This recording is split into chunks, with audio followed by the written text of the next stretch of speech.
Two types of friction that we learned about on Friday. Learned a little bit about it on Thursday, but in detail on Friday. We call them static friction and kinetic friction. Static, kinetic. What's another word for kinetic friction? Sorry? Dynamic friction, good. We mentioned this term once for kinetic or dynamic friction. Sometimes we might want to call it sliding friction. You don't hear it called sliding friction all that often, but it is something that kind of helps us sometimes to distinguish what kind of friction we have. Okay, if we think in the back of our mind, kinetic friction, dynamic friction can also be called sliding friction. Okay, then again, it's a little bit easier for us to understand why the friction between the wheels and the ground, for instance, isn't kinetic friction. Okay, it's static friction. Why? Because it's not sliding. When the wheels start sliding or skidding, that's when you have kinetic friction or dynamic friction, right? Or sliding friction.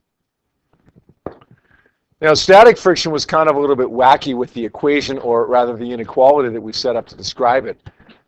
We said static friction was equal to or less than a certain value. We call this the coefficient of friction. It's a Greek letter mu times Fn, which is the normal force. Kinetic friction was a little bit easier to deal with. We said that was equal to something, not less than or equal to something, but exactly equal to the coefficient of kinetic friction times the normal force. What's the deal with this one? What's the deal with this static friction inequality here? What do we mean when we say the force of static friction is less than or equal to the value that we see right there? Let's say that we've used this example before, but let's say we've got Tyler's desk here, okay? The maximum possible force of static friction is, let's make it 20 this time, okay? Max possible force of static friction is 20. We know static friction changes. It depends on how hard I push. Let's say the maximum possible value is 20 newtons. Okay, if I push on that desk with 5 newtons, what happens to that desk? Nothing. If I push on it with 10 newtons, what happens?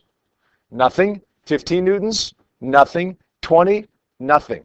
The force of friction, depending upon which time I was pushing, was either 5, 10, 15, or 20. Does that make sense? If I push on it with 21 newtons, what happens?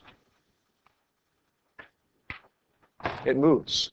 The maximum possible force of static friction is mu times the normal force.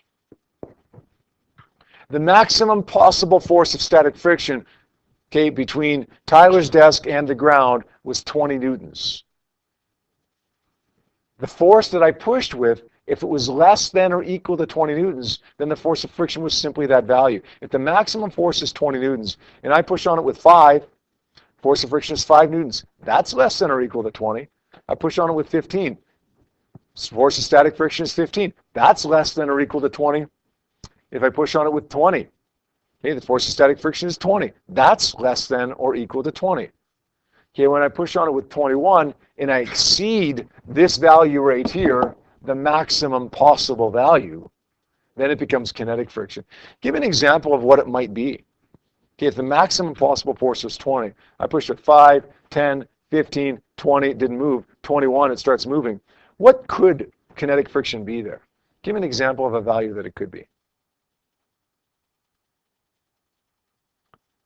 5 newton static, 10 newton static, 15 static, 20 static. Kinetic's going to be maybe 16, 13. We don't know exactly, right? Unless we knew the coefficients. But we know that it's going to be less, probably less than the maximum possible value of static friction. Does that make sense? All right. We had a couple homework questions over the weekend here, page 185. And we had a little bit of time to work on it in class. I'm not sure where we are with that right now. Any issues with either of those questions? 2? That it? Okay. Seems to me we might have actually gone over number 1, did we? Or partly at least. Okay, number 2 it is. Suppose the sled example 3.17 is resting on a horizontal, wet, snowy surface. Okay, that's important that it's a wet, snowy surface because the coefficient of friction changes depending upon what surface that it's on. I think in the example was a dry, snowy surface, and it was hickory skis on this sled. So if we've got hickory skis on wet snow, then we're dealing with a coefficient of friction of 0.20. Make sense? You guys know that, right? Who's a skier here? Last time I went skiing was over Christmas. It was good snow over Christmas, and I went. I'm not a big skier. I like it. I just don't get going all that often. The last time I went skiing before that was last April, spring break. Okay. Went out there to Lake Louise. Weather was beautiful. We went out there and it was like 0 degrees when we got there. By the afternoon, it was like +6. But it's brutal skiing. What happens when it's +6 on the front of the mountain? The snow starts to melt and it becomes wet, right? Wet snow. It becomes sticky. It's so much harder to ski in that than it is the dry snow. Why? Because the coefficient of friction between hickory skis, okay, I didn't have hickory skis, but it goes up proportionally, and dry snow is 0.06. Okay, between wet snow and hickory skis, 0.20. So you stick about almost 3.5 times more on wet snow than you do on dry snow. What's especially difficult when you're skiing is when you go from an area of shade where it's dry snow, and all of a sudden you hit a patch of wet snow, right? And then so you're moving like you're going fast, and all of a sudden you hit this spot where it sticks a lot, right? Where you have a high coefficient of friction.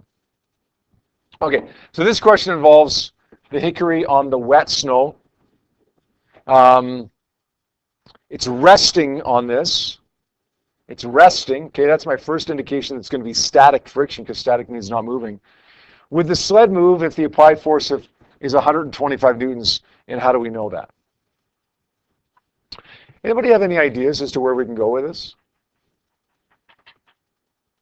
Do we plug that 125 into an equation somewhere? No? So what do you want to do then?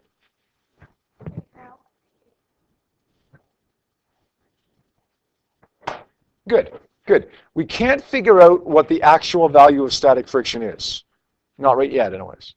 What we can do is figure out the maximum possible value. Look, static friction is less than or equal to mu times the normal force. The maximum force is that mu times the normal force. Let's get the maximum value.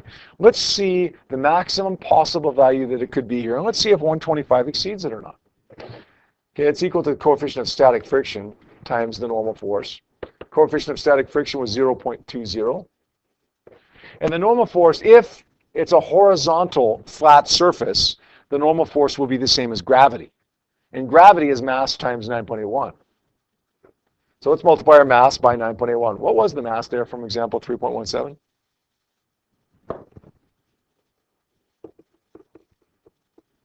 $78.2 kilograms, thank you. And gravity, of course, is 9.81 meters per second squared. What do we get there, Spencer, for the maximum force of static friction? Multiply those together. 153? Okay, so that's my maximum possible force of static friction. Does this mean that that is my force of friction? Not at all. We know that the force of static friction has got to be less than or equal to that number. Now, how hard am I pushing? 125, right? Is it going to move? No, I've got to exceed that maximum force of static friction to get it moving. Okay? These are not going to move here. What would the actual force of friction be here? We got our maximum. What would the actual value be at this moment where you're pushing it with 125? I'll give you a hint. It's an easy question. No. Guess it wasn't so easy. Let's give you a second try on that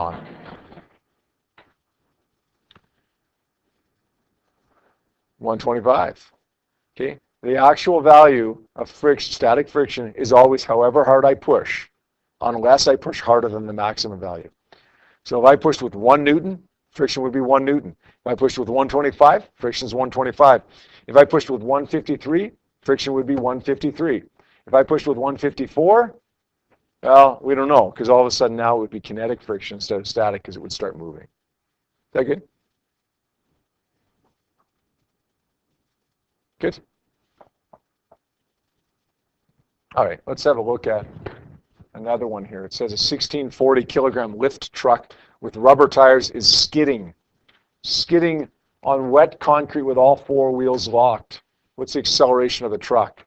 There's a key word there. What is it? Skidding. I heard a couple people whisper there. It's skidding. It's the same thing as sliding, right? What's the same thing as sliding? Kinetic friction. So we're not dealing with static here at all. We're dealing with kinetic friction, right? Okay, I might want to, in fact, even make a note of that for myself, just so that when I go back to my table and, do whatever, write down equations and givens and so on, so that I don't forget that it's kinetic friction. Make some silly mistake and try to do static friction here. We got a mass of 1,640 kilograms here. We need a coefficient of friction.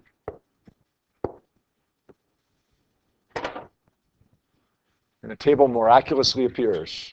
The coefficient of friction between rubber tires and wet concrete, okay, rubber tires on wet concrete, is 0.7. No, it's not. What is it? 0.5, right? 0.7 is static, and we're dealing with kinetic friction.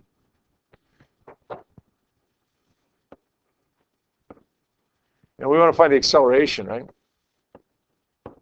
Let's get the force first, because that's the only thing we know how to do with friction, right, is get the force. It's mu times the normal force. Mu, that's how much they stick together. The coefficient of friction is 0.5. Normal force is 1640 times 9.81.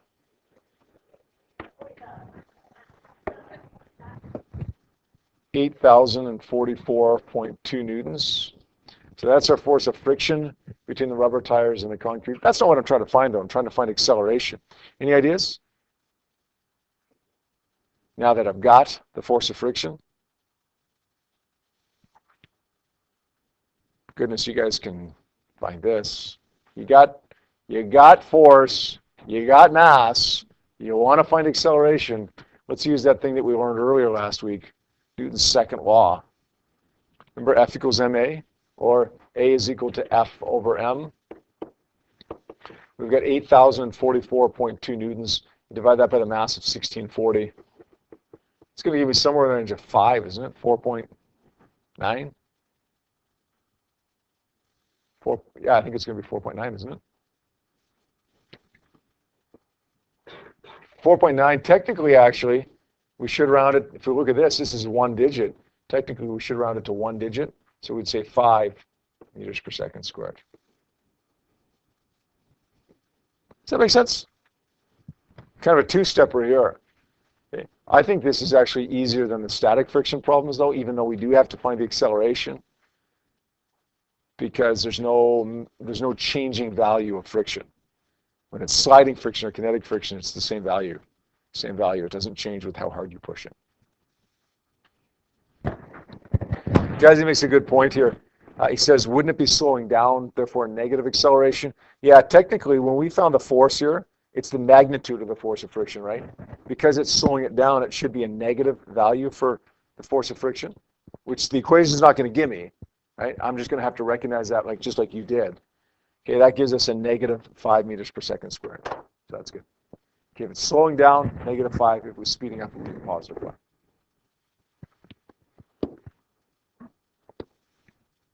All right, let's have a look at question number 1 on page 187. Don't worry about question number 2. Just have a look at the first question, okay?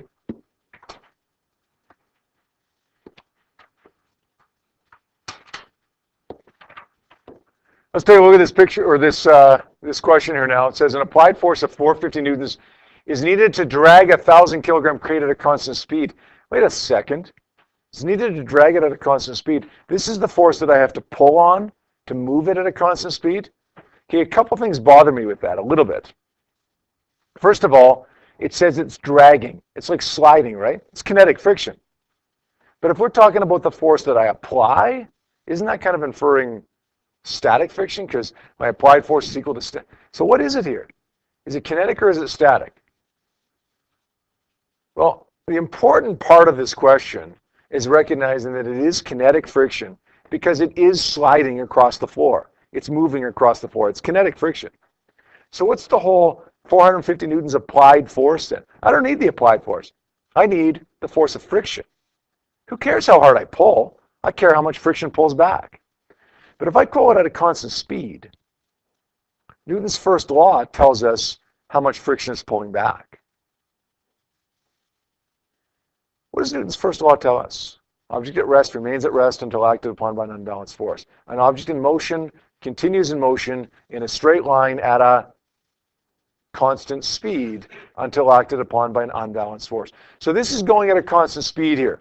What do we know about the forces if it's going at a constant speed? They must be balanced. That means if you're pulling forward with 450 newtons, friction is pulling back with 450 newtons. So although they don't tell me in so many words that I have the value of the force of friction of 450, they're telling me I have the applied force. It's the same value because it's moving at a constant speed. Now, if this was accelerating, speeding up, all bets are off. We don't know. Okay, we don't know what friction is. Because it's moving at a constant speed, they must balance. Friction's got to be the same as the applied force. So let's write that down. Let's write down not the applied force, but rather the force of friction is equal to 450.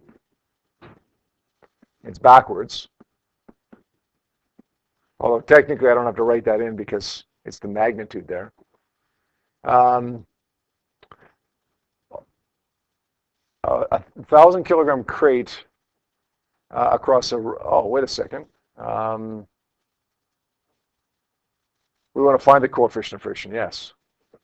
Yeah, I was wondering what the materials were. We want to find the coefficient of kinetic friction there. We know what the mass is, it's 1,000 kilograms.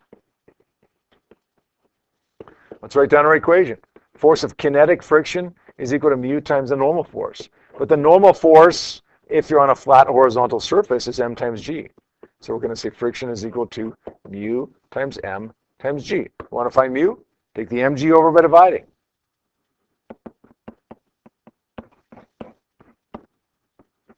Force of friction was 450. Divide that by 1,000 times 9.81. It's going to give me somewhere around, I don't know, 0.05. What's that value give me? What is it?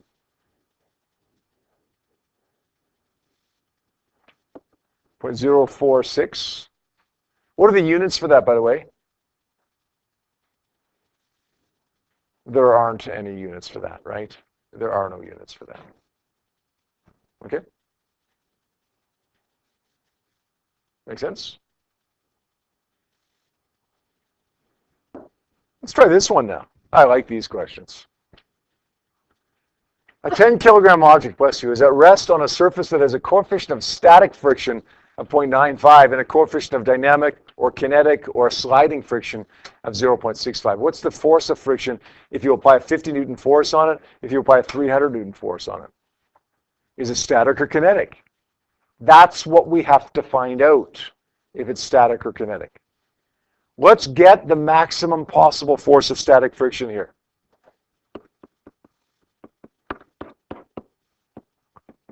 It's equal to mu times the normal force here. That's equal to 0.95 times 10 kilograms times 9.81. I get 93.195 newtons. Is that my force of friction? No, that's my maximum possible force of friction, static friction. Static friction force is going to be less than or equal to that number. Now, I push on it with 50 newtons. Do I exceed the force of friction? The maximum force of friction, that is. Joe? No, I don't. So what is the value of friction if I don't exceed the maximum possible force of static friction? 50 newtons. Remember, static friction is always however hard I push until I exceed the maximum value. What if I apply a force of 300 newtons? Is it move now? Does it move if I push with 300 newtons? Yeah, because static friction is going to be less than or equal to 93. It moves. Now it becomes kinetic.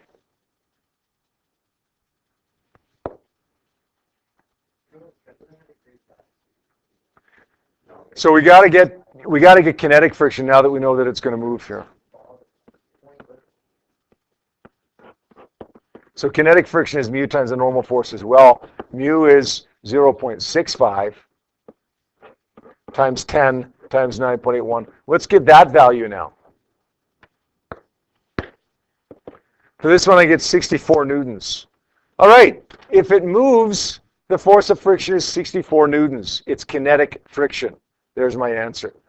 So what if I change this question B to say I applied a force of 95 newtons? What would the force of friction be then? Would it move? Yes. What would the force of friction be if it moved? 64 newtons. What if I applied a force of 18,137 newtons? Would it move? Yes. What kind of friction would it be? Kinetic. What would its value be? 64 newtons. If it moves, it's kinetic friction, and its value will always be the same. If it doesn't move, it's static friction. Its value won't be the same. It's however hard I push until I exceed the maximum value, and then it becomes static. Make sense?